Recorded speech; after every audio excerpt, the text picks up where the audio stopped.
I really love that loading screen. Looks so cool for this mission. Anyway, hello YouTube. Next episode. I've done a few little looks around to see sort of what the best way to go about this was, and I did have a theory. The seals are hard to kill because they have lots of health regeneration. Their health's always recharging.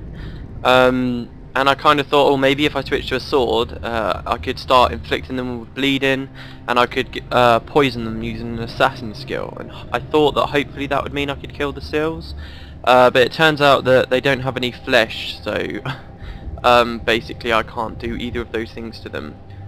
Which means that there probably is a way somehow for me to do enough damage to kill them with shadow form, but do you know what? After coming out of Thunderhead Keep, I just really want to get these harder ones done. So I have decided to use a spirit spamming build. And for anyone who doesn't know, that means that I've made myself secondary ritualist. See, now I'm a warrior ritualist, and I've shown you warrior assassin now, which is one of the faction's professions, and now I'm showing you warrior ritualist, which is the other faction's profession. And they're both pretty cool professions, and now you've got to see really how both of them play out. So the ritualist is quite good at summoning things from the underworld, spirits which fight for you. So if I use this skill here, this is called pain. You'll see it summons a spirit of pain for us, and if any enemies come near this thing, it will start throwing like balls of energy at it and do a bit of damage. Basically, a spirit spammer is someone who specialises in using loads and loads and loads of spirits to do loads of damage and provide, so the enemies will be killing the spirits. I can just run away and let the spirits try and do all the fighting, and that's how I'm going to be surviving and killing. And they do quite a lot of damage. So my elite skill is this one here. It's called Signet of Spirits, and it summons 3 spirits at once. So if we use all of them together, you'll see that I've got quite a few spirits. For energy, I have a skill that lets me suck the energy out of the spirits. Basically, they lose all the energy, but they don't need it, and I gain it. So I use that. That's called Spirit Siphon, sorry. And the PvE skill that I said that I didn't really want to use, but I've resorted to using anyway. It's quite a simple skill. It's not like one of the game-breaking ones that there are. So I don't really consider it as one, but there you go. That's essentially that part of the challenge failed, but oh well. That skill is this one here. It's called Summon Spirits, and it basically lets me move them around because usually they're stationary, and it heals them for a little bit as well. So that's how this is working, and let's continue with the mission. But I've just realised my skill layout's a little bit wrong. Oh no, it's not. Alright, okay, so let's try it. We'll be coming up this hill. As I said, this is going to be a long mission because I have to fight all the way through it. So the vizier's here. He says, our allies await. The allies behind the door of Kamali he's talking about there. He says, but the Onyx gate guards the main passageway into Abaddon's mouth. I will cast an enchantment to help you break through their defences, but its effects will not last long. Make haste through the Onyx gate. I will meet you on the other side. Okay, and now he's sort of teleported away and left Spirit there. This is the Onyx gate. It looks quite intimidating, doesn't it? And that's because it is intimidating. That thing is horrible. It's really annoying to get through there. It's jam-packed with Messart, and there's gates everywhere. This is their final fortress. You can see up there on the left, all the way up there, that is the top of the volcano. And it's quite a long way away, so that's where our eventual goal is. But this enchantment's just ran out a bit, so I'm going to pause it, leave, and then come back, and we'll have a full enchantment, and we'll try and assault the Onyx Gate. See you in a sec. So this enchantment he gives us actually makes us move extremely fast. It's one of the skills that make you move super fast in this game. It makes you move 50% faster, which is the same as Dash does, if you remember, which I was using in the Southern Shiver Peaks, but this one lasts a lot longer than Dash. Okay, so let's demonstrate how powerful these spirits are, shall we? So first thing I'm going to do is lay them all out and suck the energy from them, and then I'm going to summon them forward. I am using the wrong skills. I knew I was. What have I done wrong? Give me a second, sorry. Okay, we're back. That was stupid of me. My last skill is this hex here, and it means that whenever one of these spirits hits an enemy, it does more damage. and I'd forgotten to equip that. So let's see how strong they are, shall we? For anyone who's not played like this before or hasn't played the game at all. There we go. They do a lot of damage, as you can see. They kill stuff very quickly. They also blind enemies, or they should be blinding enemies. As I said before, these things, whenever they hit an enemy, they inflict spectral agony on them. So blind is quite important to keep my spirits alive, because my spirits aren't infused. Alright, so another thing that I have to do here is the spirits need to be able to hit things in order to do damage, of course. And that is a problem here, because these archers that are up on this wall, my spirits can't hit them. So I'm using this skill here called Spirit Rift, which sends like this big ball of energy up from the floor, and then it hits all the enemies around it for a lot of damage. And that's what I'm using to take out these enemies. You can see that a patrol, well, you probably can't, but a patrol's getting closer to them right now. So I have to kill them nice and quickly so that I don't attract the patrol. There you go, and now that's those 3 dead. And then I'm going to do it on the other side, and then we can break open the lock.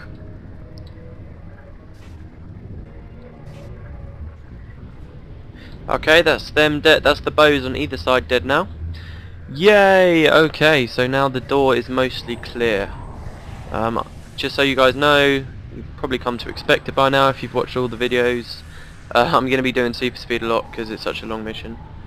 I'll break through the door and then I will start with the super speed. It is essentially just clearing everything out, so I mean you're not going to be missing much. I don't even have much to comment on, to be honest. So there they are hitting the seal. They do a lot more damage than I could have ever hoped to do alone. You can see the seal does a lot of damage, but as long as I stand back I should be fine. And they'll just break through. The seals themselves can't inflict spectral agony, as I said in the last mission, so it's as simple as waiting for it to go down. I'm also going to be using consumables here, since why not? I've still got some left over. That's the first gate open. Consumables I'm going to be using are golden eggs to raise my attributes. Usually if you're using secondary profession attributes you can't raise them past 12, but using the consumables you can. So I'll have 14 communing and 14 channeling magic, which just means my spirits will hit more. And if I run into trouble I might use an apple or something, I don't know. But my base health is 713, which isn't too bad, so they should target the spirits over me. Yeah, alright, super speed now, unless there's something I really want to talk about. Yeah, well, it turns out that actually they didn't want to target me, they didn't want to target the spirits over me at all.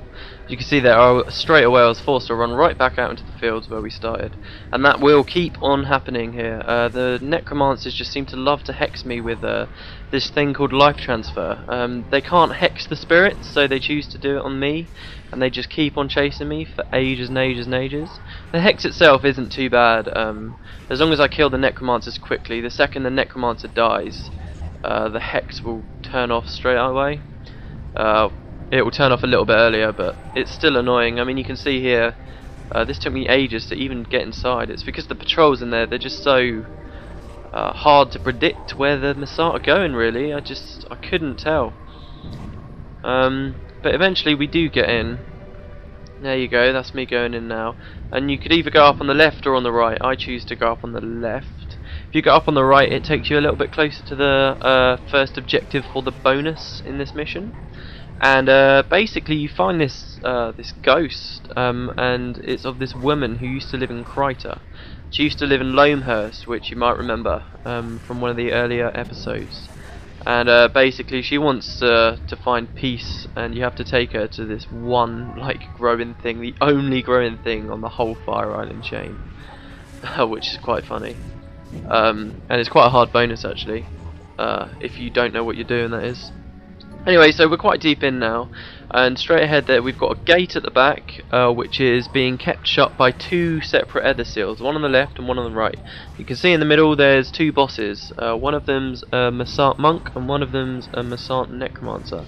And the monk is way stronger than I was expecting to be. By stronger I mean he can heal a lot harder. I mean, I tried for ages here, I've cut it all out, but I did try for ages to kill the monk. But I couldn't. The best I could do was kill the stuff around the monk. As you just saw there, I managed to take out 1 patrol, and it took a while because the monk was healing. So in the end I've just cut it there. I decided to come up to this left seal and take that out, just ignore the monk, which is pretty good. And then I have one more pop up at the monk itself, before finally deciding. This is my second attempt at the monk. And you can see it goes just terribly. I'm forced to back up because of the necromancer. So here I just decide that I'm going to try and ignore the bosses and break open that last ether seal. And by doing that I was hoping to just run past the bosses because they can't do much damage to me. And that would get me through the Onyx gates. So I come up here on the left hoping to use summon spirits, but the seal knocked me over, if you can see there. And now they've knocked my health down really low and I get cornered. The bows just start shooting me and shooting me. None of them want to kill the spirits and they just knock me out, sadly, and I die.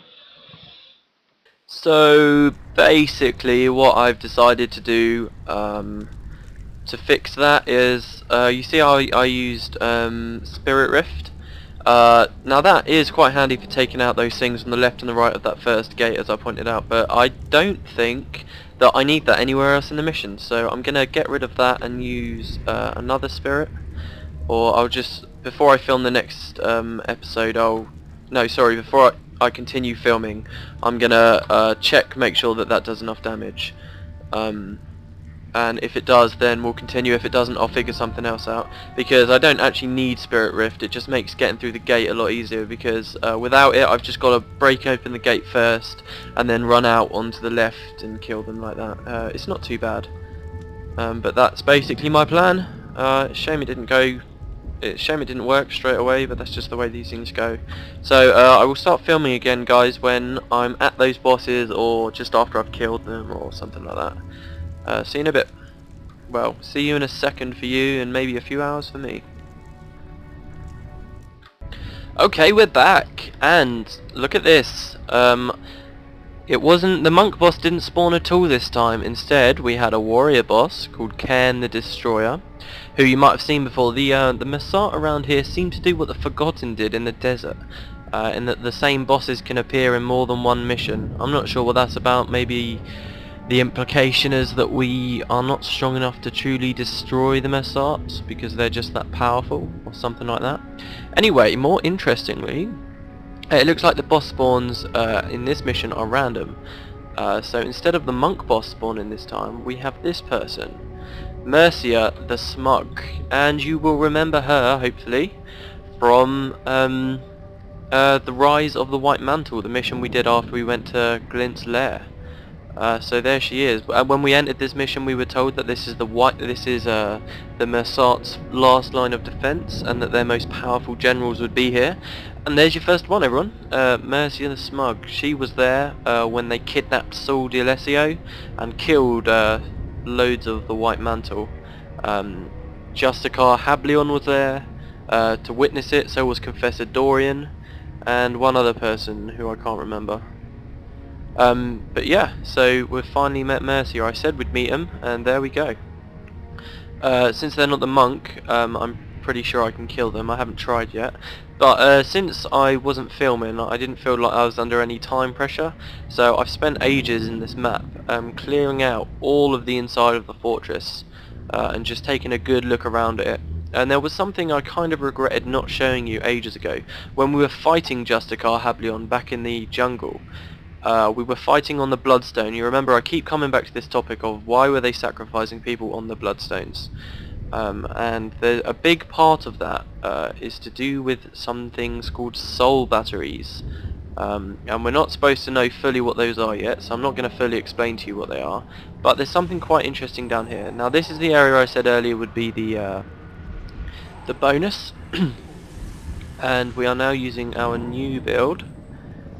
With our extra spirits, which works okay, but it's a lot more energy for me, so it's a bit harder for me to use.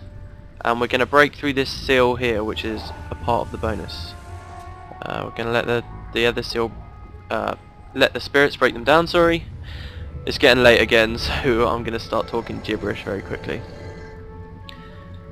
Let me just grab some energy. There we go. We've got one mob to take out.